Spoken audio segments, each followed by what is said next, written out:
nunca volví a ese monte. Y mi abuelo nunca volvió a ser el mismo después de ese día. A veces, cuando veo la cicatriz en su brazo, sé que no fue un accidente con el machete, como le dijo a todo mundo. Yo tenía 14 años cuando le pedí que me dejara ir con él a cortar leña. Era noviembre del 2017 y íbamos a hacer una carnita asada esa noche con la familia. Hacía tiempo que no me quedaba a solas con mi abuelo. Entonces, cuando dijo que sí, me puse bien contento. Siempre tuvimos buena relación, pero con el tiempo, la vida nos fue alejando. Esa caminata parecía una oportunidad de volver a platicar como antes. El camino tenía como unos 3 kilómetros. Mi abuelo conocía cada árbol de ese sendero. Me preguntó de la escuela, de cómo andaba. Plática sencilla, pero me cayó bien. Después de unos 15 minutos caminando, nos topamos con un árbol caído en medio del camino. No era raro. Vientos fuertes, tormentas, esas cosas pasaban. Lo rodeamos y seguimos sin darle mucha importancia. Llegamos al lugar donde mi abuelo siempre cortaba la leña. Estaba más lejos, pero valía la pena. La madera era mejor, se quemaba más despacio, calentaba más. Juntamos lo que pudimos cargar y empezamos a regresar por el mismo camino, tranquilos, platicando de nada y de todo al mismo tiempo. Fue cuando llegamos otra vez a donde estaba el árbol caído que todo cambió. El árbol ya no estaba. O mejor dicho, lo que quedaba de él era pura ceniza, ceniza negra, todavía humeando, regada por el suelo como si la hubiera consumido un incendio violento. Pero no había fuego cuando pasamos. No había humo. No había olor a quemado, nada, y no habían pasado ni 20 minutos desde que pasamos por ahí. Volteé a ver a mi abuelo esperando que tuviera alguna explicación. Estaba pálido, completamente blanco. La boca se le movía, pero no salía ningún sonido. Nunca había visto a mi abuelo con miedo. Nunca. Nos tenemos que ir. Ahorita, dijo, con la voz temblándole. Se salió del camino y empezó a caminar entre los árboles para evitar las cenizas. No tenía sentido, pero confié en él. Empezamos a abrirnos paso por el monte cerrado, tropezándonos con raíces, raspándonos con ramas. El tiempo pasaba bien lento. 15 minutos se volvieron 30, y la casa parecía cada vez más lejos. Fue cuando mi abuelo se detuvo de repente y puso la mano en mi pecho, haciéndome parar también. ¿Oíste eso?, susurró. Yo no había oído nada. Me quedé parado, tratando de escuchar cualquier cosa aparte del viento en las hojas. Y entonces lo oí. Una risa de mujer, aguda, chillona, que venía de algún lugar arriba de nosotros. Mi abuelo agarró el mango del machete con tanta fuerza que se le pusieron blancos los nudillos. Me empujó para atrás de él y se quedó ahí parado, viendo para arriba. Intenté creer que era cosa de mi cabeza, que era el viento, un pájaro, lo que fuera. Pero entonces lo volví a oír. Y esta vez también oí el sonido de ramas quebrándose, de algo moviéndose entre las copas de los árboles. Miré para arriba y vi una silueta. Parecía una mujer, ágil, moviéndose de rama en rama con una facilidad que no era natural. Mi abuelo gritó, con una voz firme que escondía todo el miedo que yo sabía que estaba sintiendo. «¡Muéstrate! Quien esté ahí, muéstrate ahora». El ruido paró, y entonces mi abuelo señaló un punto específico entre las ramas. «Ahí, está ahí. Mira». Yo no veía nada. Forzaba la vista, trataba de ajustar los ojos a la penumbra del monte, pero no lograba distinguir nada más que sombras y hojas, hasta que lo vi. Era una mujer, o algo que parecía una mujer. El cuerpo era humano, flaco, desnudo, con la piel sucia y raspada. El cabello era largo, negro, enmarañado, pero la cabeza era de chivo, cuernos curvos, hocico alargado, ojos que brillaban amarillos hasta en la sombra. Estaba en cuclillas en una rama, viéndome fijamente. No parpadeaba, solo miraba. Dejé de respirar. Las piernas me fallaron y caí de rodillas al suelo. No podía moverme, no podía gritar. Solo me quedé ahí, viendo a esa cosa mientras ella me veía de regreso. Y entonces brincó. Oí las ramas tronándose. Oí a mi abuelo gritando. Oí el sonido del machete cortando el aire. Cerré los ojos con fuerza, esperando sentir dolor, esperando morirme. Pero el dolor no llegó. Cuando abrí los ojos, mi abuelo estaba frente a mí, blandiendo un palo grueso que habíamos agarrado para leña. El machete estaba en el suelo, partido a la mitad. Estaba jadeando, viendo hacia la oscuridad entre los árboles. «Ya se fue», dijo, ayudándome a levantar. Le pegué en el brazo. Se fue corriendo. Corrimos. Dejamos la mitad de la leña atrás y corrimos hasta salir del monte. Mi abuelo no dijo ni una palabra hasta que llegamos a la casa. Juntó lo que quedaba de la leña, prendió la parrilla y se sentó en su silla, viendo fijamente la línea de árboles a lo lejos. Yo no pude comer nada esa noche. Al día siguiente, mi abuelo fue a jugar billar al pueblo, como siempre lo hacía. Cuando regresó, estaba aún más pálido que el día anterior. Me llamó a su cuarto y cerró la puerta. «¿Te acuerdas de doña Carmen?», preguntó. Me acordaba. Una mujer que vivía en el pueblo, callada, que vivía sola y casi no hablaba con nadie. La vi hoy en el parque. Había un montón de gente alrededor de ella. ¿Sabes por qué?, negué con la cabeza. Porque le faltaba un brazo, el brazo izquierdo, cortado a la altura del codo. La cicatriz ya estaba cerrada, como si fuera vieja. Pero ayer tenía sus dos brazos. Estoy seguro. Se me revolvió el estómago. Y había un niño que vino a hablarme cuando me iba. Mi abuelo siguió. Dijo que tenía un recado para mí.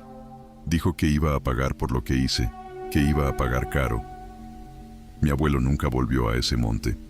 Y 3 meses después le dio un derrame. Se pasó 6 meses en el hospital antes de poder caminar otra vez. Los doctores dijeron que fue estrés, presión alta, la edad, pero yo sé que fue. Lo sé porque la noche antes del derrame me desperté con el sonido de una risa de mujer, que venía del patio. Cuando me asomé por la ventana, vi a mi abuelo parado en medio del zacate, de espaldas a la casa, viendo algo que yo no podía ver.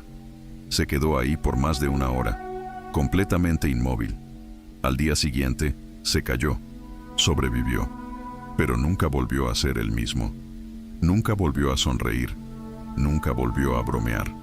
Solo se quedaba sentado en el portal, viendo hacia el monte, y a veces, cuando lo visitaba, veía una sombra entre los árboles, una sombra que parecía estar esperando.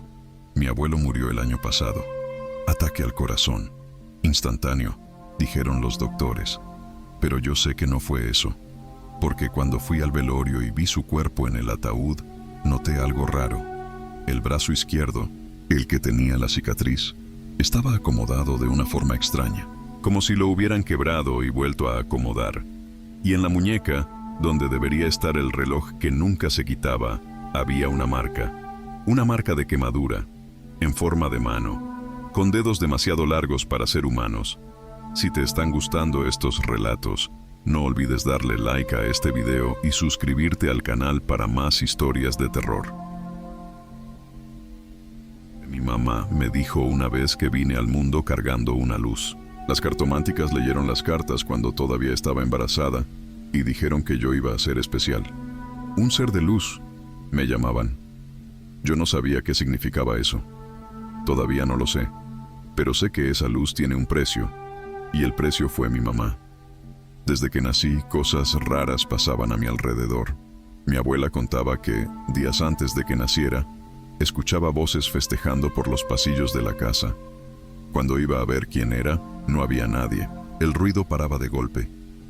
Cuando tenía 3 meses, mi mamá vio a una mujer sentada a los pies de mi cuna, solo viéndome, inmóvil, callada. Mi abuela leyó las cartas y dijo que era un espíritu guardián, que me estaban protegiendo. ¿Pero protegiendo de qué? Nadie me dijo. Cuando tenía como 4 años, empecé a ver a la mujer del chongo.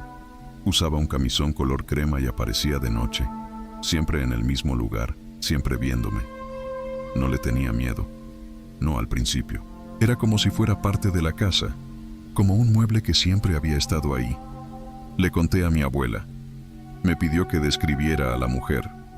Entonces me mostró una foto vieja, amarillenta, de una mujer con el cabello recogido en chongo, vistiendo un camisón claro.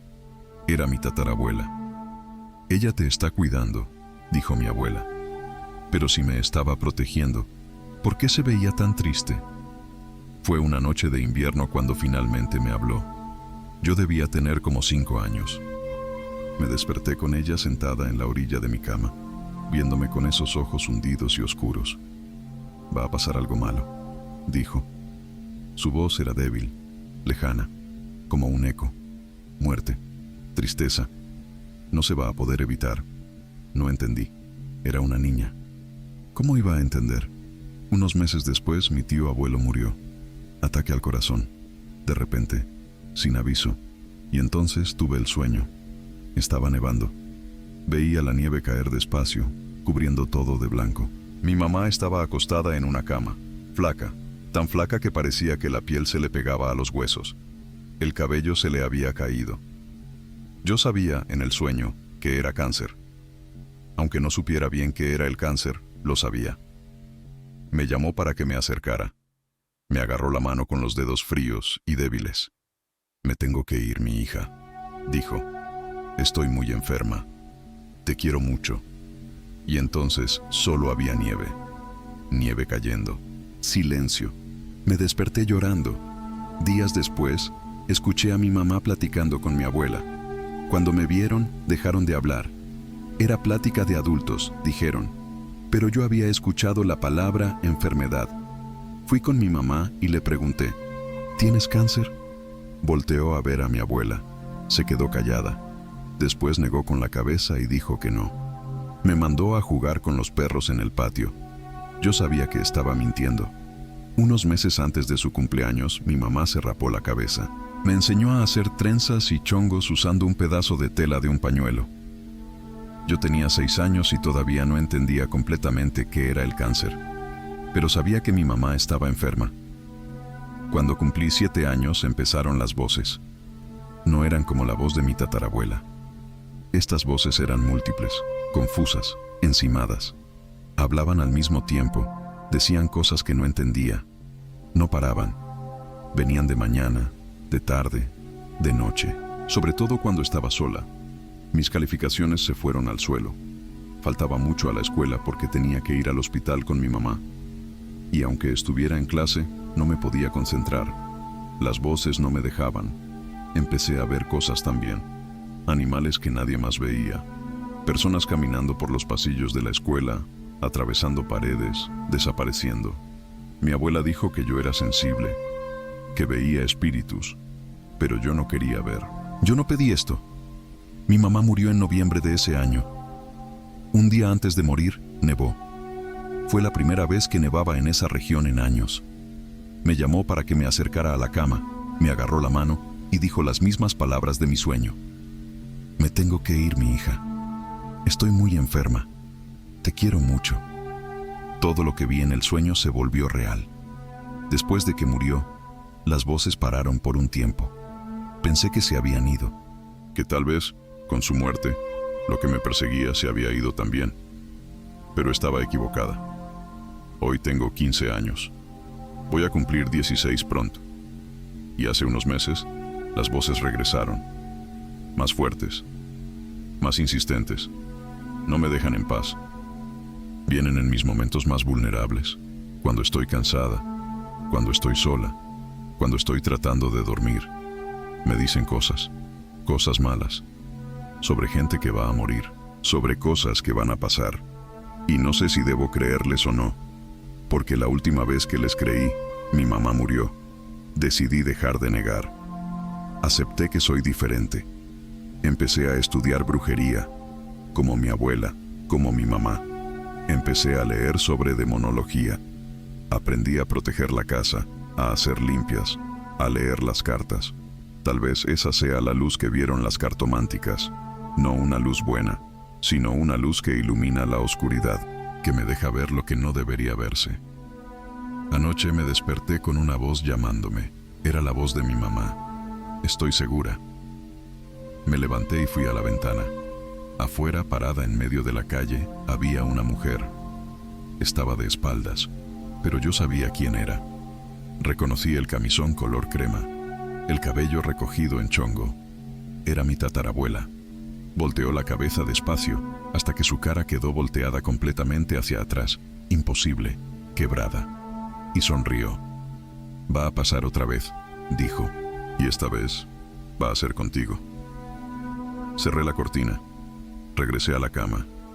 Me tapé la cabeza con la almohada y traté de no oír las voces que empezaron a susurrar a mi alrededor.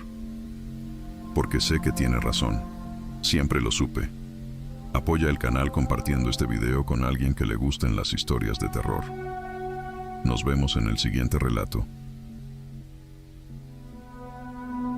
Mi patrona me contó esta historia una vez, tarde en la noche, cuando sus sobrinos ya estaban dormidos.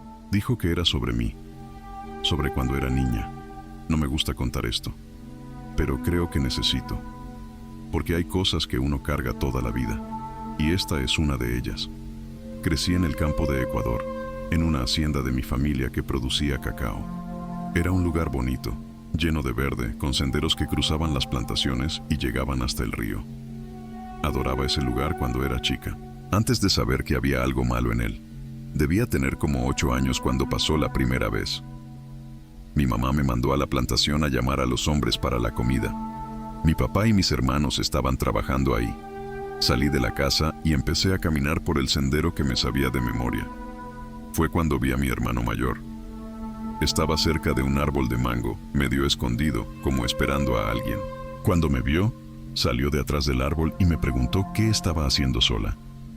«Vine a llamarlos para comer», le dije. «Ven, voy contigo», respondió. Señaló un sendero diferente, uno que yo no conocía. «Por aquí es más rápido». Me pareció raro. Ese sendero llevaba a una parte abandonada de la hacienda, donde nadie iba, pero era mi hermano. Confié en él. Caminamos un rato hasta llegar a un lugar lleno de rocas. Me ayudó a subir, indicándome exactamente dónde debía pisar. Desde arriba se veía de dónde veníamos, y se veía también un barranco hondo, con cuevas que se formaron con los años. «No deberíamos estar aquí», dije. «Mi mamá se va a enojar». «Vamos a jugar un rato», dijo, ignorando lo que había dicho. «Solo un ratito». Y entonces empezó a actuar raro. Empezó a brincar, a dar maromas, a reírse de una forma aguda, histérica. Nunca había visto a mi hermano así. Era serio, callado. No era de los que brincaban y se carcajeaban de esa forma. Lo miré y sentí un escalofrío. La persona frente a mí era idéntica a mi hermano. Tenía su cara, su voz, usaba la misma ropa, pero no era él. Lo sabía. Algo estaba mal. Fue cuando escuché gritos a lo lejos. Eran varias voces llamándome. Miré hacia abajo y vi a mi familia corriendo hacia mí. Mi papá, mi mamá, mis hermanos, incluyendo el hermano que estaba conmigo. Estaba ahí abajo, gritando mi nombre. Volteé y el hermano que estaba conmigo había desaparecido. Solo yo estaba ahí, sola, en lo alto de las rocas, a unos pasos del barranco. Bajé corriendo y corrí hacia mi familia. Mi hermano me cargó, preguntándome si estaba bien, diciendo que me habían buscado por toda la hacienda por más de 2 horas. «Pero estaba contigo», dije. «Tú me trajiste aquí». Me vio sin entender. Estuve con mi papá todo el tiempo. No me alejé de él. Mi mamá se arrodilló frente a mí, me agarró la cara con las 2 manos y dijo: «Hija, ¿no entiendes? Quería llevarte, tirarte ahí abajo. Cuando te encontramos estabas sola, viendo hacia adentro del barranco». Yo no me acordaba de eso. Me acordaba de estar con mi hermano, platicando con él, siguiéndolo. Pero todos dijeron lo mismo. Estaba sola. Siempre lo estuve. Después de eso, mi mamá no me dejaba salir sola de la casa. Decía que yo atraía cosas malas, que había algo en mí que llamaba a esos seres. Pero no fue la última vez. Unos años después, fui a vivir temporalmente a la hacienda de mi padrino. Era un hombre bueno, trabajador, que me trataba como a una hija. Un día, me pidieron que fuera a buscar a alguien que estaba trabajando en una parte más alejada de la propiedad. Estaba a la mitad del camino cuando vi a mi padrino. «Ven conmigo», dijo. «Necesito que me ayudes con algo». Y fui. Caminamos un rato saliendo del camino principal, metiéndonos cada vez más adentro del monte. Empecé a pensar que estaba raro. Le pregunté a dónde íbamos. No respondió. Solo siguió caminando. Y entonces todo se puso negro. No me acuerdo de qué pasó después. Solo me acuerdo de despertar ya de noche, a las 10, según lo que me dijeron. Me encontraron inconsciente, atorada en una enredadera llena de espinas.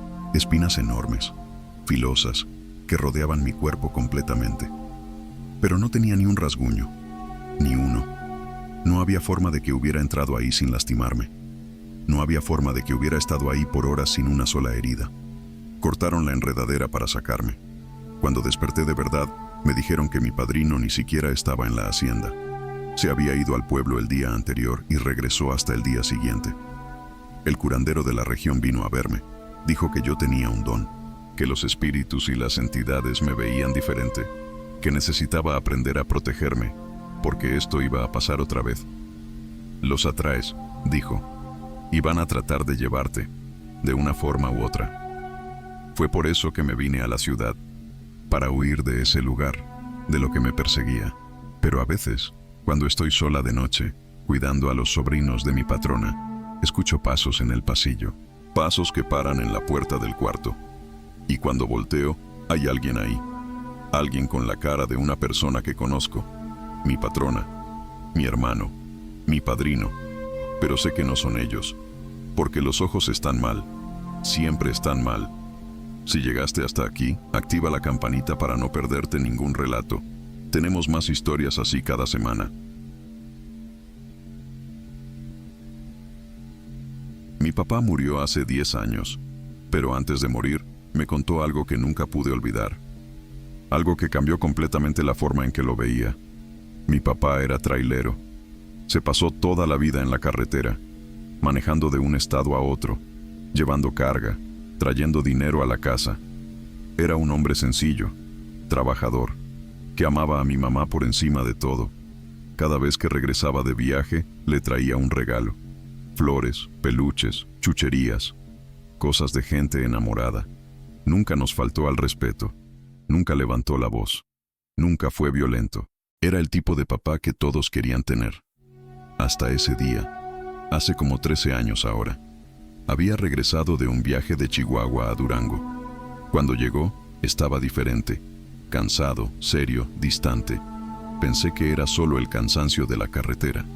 Manejaba por horas, a veces días seguidos.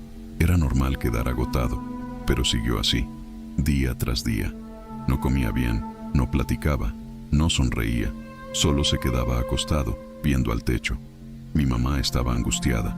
Yo también. Empecé a pensar que estaban teniendo problemas en el matrimonio, hasta que, un miércoles, mis papás salieron solos, sin decirme a dónde iban. Regresaron tarde en la noche. Al día siguiente, hicieron lo mismo, y al otro día también. Después de eso, mi papá volvió a la normalidad. De repente, estaba sonriendo otra vez, bromeando conmigo, siendo él mismo. Me alivié. Pensé que todo se había resuelto, fuera lo que fuera. Pasó un año hasta que le pregunté a mi mamá qué había pasado en esos días, y me contó. Mi papá venía regresando de Chihuahua, manejando de madrugada, cuando empezó a sentir sueño. Vio un área de descanso cerca de una gasolinera y decidió pararse a dormir un rato. Cuando estacionó el tráiler, vio una cerca, y en la cerca había flores, muchas flores, de todos los colores, hermosas, vibrantes. Pensó en mí, pensó en cortar unas flores para traerme de regalo. Salió del tráiler, agarró un ramo y lo amarró con un listoncito. Puso el ramo en el tablero de la cabina y arregló la cama para dormir. Durante la noche, escuchó voces afuera, muchas voces, platicando, riéndose. Pensó que era otra gente que había parado a descansar. Las ignoró y siguió tratando de dormir. En la mañana temprano, se despertó y fue al tablero por las flores. Pero no había flores, había tierra. Un puño de tierra seca, oscura, regada por el tablero. Mi papá bajó del tráiler y volteó a ver dónde había visto la cerca. No había cerca, no había flores, no había nada, solo un panteón. Un panteón viejo, abandonado, sin cerca, sin flores, con lápidas quebradas y cubiertas de hierba. Había entrado ahí sin darse cuenta. Había estacionado el tráiler en medio de un panteón. Y las flores que cortó, no quiso pensar en eso. Se quedó ahí parado, en shock, tratando de entender qué había pasado. Después de más de una hora, logró recomponerse lo suficiente para manejar hasta la gasolinera que estaba a 300 metros. Les preguntó a los despachadores sobre el panteón. «Ah, sí, jefe», dijo uno. «Pero cuidado, nunca se quede ahí. Gente que se queda ahí se vuelve loca». Mi papá regresó a la casa ese día, pero no regresó solo. Ya no era el mismo. Se quedaba callado, asustado, viendo a la nada. No dormía bien. No comía bien. Era como si una parte de él se hubiera quedado ahí, en ese panteón. Fue por eso que mis papás salieron solos esos días. Fueron a la iglesia. El padre rezó con mi papá, hizo oraciones, le echó agua bendita, y poco a poco fue volviendo a la normalidad. Pero nunca fue totalmente el mismo. Dejó de traerle flores a mi mamá. Dejó de cortar cualquier tipo de planta. Cuando veía un panteón en la carretera, hacía un desvío enorme para no pasar cerca. Y cada vez que se moría alguien en la familia, no iba al velorio. Simplemente se negaba. «No puedo», decía. «Si entro ahí, me van a reconocer». Yo no entendía qué quería decir. Mi mamá tampoco. Hasta el día que murió. Fue rápido. Ataque al corazón. Estaba manejando cuando pasó. Estrelló el tráiler contra un árbol y murió al instante. Los doctores dijeron que ya estaba muerto antes de chocar. En el velorio, me quedé viendo su cuerpo en el ataúd. Había algo mal, pero no lograba identificar qué. Hasta que me di cuenta. Las manos estaban sucias. Tenía tierra debajo de las uñas. Tierra negra, seca, como la que había encontrado en el tablero del tráiler 13 años antes. Le pregunté al de la funeraria si habían limpiado el cuerpo de mi papá. Dijo que sí, que habían hecho todo como se debe. Pero la tierra seguía ahí. Y cuando me acerqué más al ataúd, vi otra cosa. En el bolsillo de su camisa, donde siempre guardaba plumas y papeles, había algo.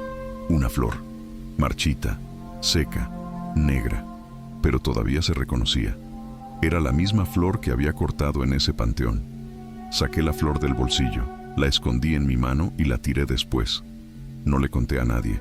No quería que mi mamá supiera. Pero yo sé qué pasó. Fueron por mi papá. Después de todos esos años, finalmente fueron. Y esta vez no regresó. Gracias por quedarte hasta el final. Déjame en los comentarios cuál relato te impactó más. Y si quieres más historias así, ya sabes qué hacer. Suscríbete.